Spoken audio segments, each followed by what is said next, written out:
Good morning বন্ধুরা, আজকের ব্লগটি শুরু করছি এক গ্লাস চিয়া সিড দিয়ে। তো সকাল সকাল ঘুম থেকে উঠে দেখো ফ্রেশ হয়ে আমি এক গ্লাস চিয়া সিড নিয়ে খেয়ে নিচ্ছি। তো এটা প্রত্যেক দিনই খাওয়া হয়, তো খালি পেটেই খেয়ে নিই এটা। তো তারপরে যেটা খাই সেটা হচ্ছে একদম সকালের জলখাবার, আর মাঝখানে কিছু খাই না। তো চাটা হয়তো খুব মাঝে মাঝে খেতে ইচ্ছে হলে তখন খাই, রোজে খাওয়া হয় না। তো তারপরে দেখো কিচেনে চলে এসেছি রান্না করতে। তো এখানে রান্না করছি, আজকে হচ্ছে বেগুন ভাজা করব। তো বেগুন ভাজাগুলো ভেজে আমি প্রথমে তুলে নিয়েছি। তো তারপরে একটু পাঁচফোড়ন দিয়ে দিচ্ছি, আর গাজর, আলু, মটরশুঁটি, কারণ আজকে করবো বিট গাজর আলুর তরকারি, আর রুটি তো থাকবেই সাথে। তো তার জন্য আমি সবজিগুলোকে প্রথমে ভালো করে ভেজে নিচ্ছি। তো সকালবেলাটা একটু তাড়াতাড়ি উঠলে খুব ভালোই হয়। তো যেদিনকে দেরি হয়ে যায় সেদিনকে তো একদমই হুড়োহুড়ি করতে হয়। তো তাই ভাবলাম বেশিরভাগ দিনই একটু টাইমেই ওঠার চেষ্টা করি।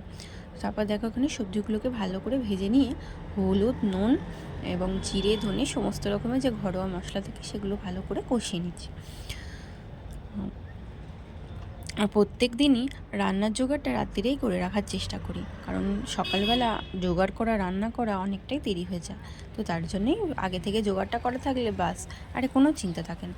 তো তারপর দেখো বিট, এখানে যেহেতু বিটটা একটু দেরি হয় সিদ্ধ হতে, সেই জন্য আমি আলাদা খানিকটা সিদ্ধ করে নিয়েছিলাম।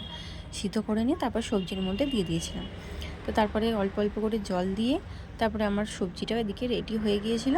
তারপরে আমি এখানে রুটিও বানিয়ে নিয়েছি, এবং দেখো তোমাদের দাদা ভাইয়ের জন্য আমি টিফিনটাও করে দিচ্ছি। তো তার জন্য দেখো দিয়েছি বিট গাজর আলুর তরকারি, আর বেগুন ভাজা করেছিলাম তো ওটা দেবই, আর সাথে দিচ্ছি রুটি। তো বাস আমার টিফিন কমপ্লিট। তো দেখো তোমাদের দাদা ভাইও চলে গেছে, সোনামা এখানকে দেখো গাড়ি নিয়ে খেলছে। তো এখন অনেক দুষ্টুমি হয়েছে, অনেক দুষ্টুমি করে। যাই হোক, এটা ছিল পাশের বাড়ির একজনকার, তো মুন্ডন বলে না, মানে ওদের মানত করা ছিল। তো 5 বছর হলে ন্যাড়া করিয়ে ঠাকুরের কাছে পুজো দেবে, তো তার জন্য এখানে প্রসাদ দিয়ে গেছে। তো প্রসাদটা মোটামুটি ভালোই খেতে। তো চলো আজকের মতন এই ভিডিওটা শেষ করছি। ভিডিওটা কেমন লাগলো অবশ্যই জানিও।